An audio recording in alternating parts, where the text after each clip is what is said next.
Hi everybody, welcome to the second week of September, and this week we are going to be talking more about the sixth day of creation, when God created us, when God created humans. So as you can tell, each week this month we have a new memory verse, so we're not just doing one through the whole month, we're doing one every week, and it's really going to concentrate on what we've learned that week. So when you first come into class, you will see these little men, or it could be a girl. It's God created us, so it's going to be girls and boys, right? It has our memory verse on the top.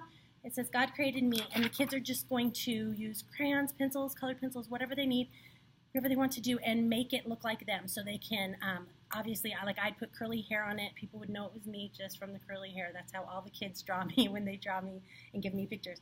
And you would just put the right color hair, the skin, the clothing, like maybe a favorite outfit, something like that. If they like to play baseball or soccer or gymnastics or something, maybe put that on them.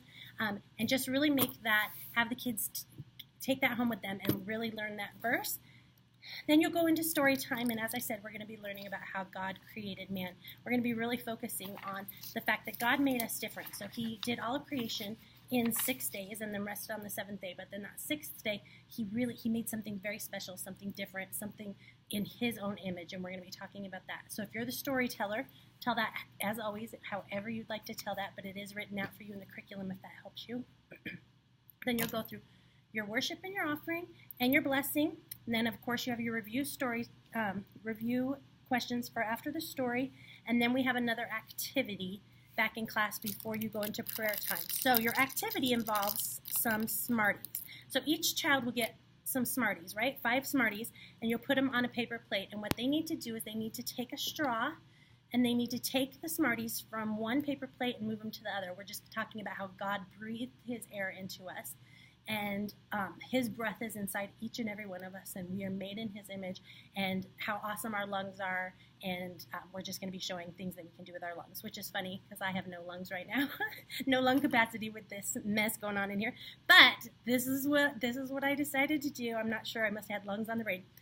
Anyways, we are going to do that. So you're going to take the straw and you're going to suck in, have the kids suck in, and they can just, they can only touch with one hand, so they'll just pick up their,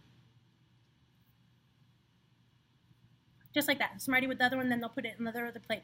They'll do that for 5 of them. You can time them, see who does it the fastest, have 2 people go up against each other.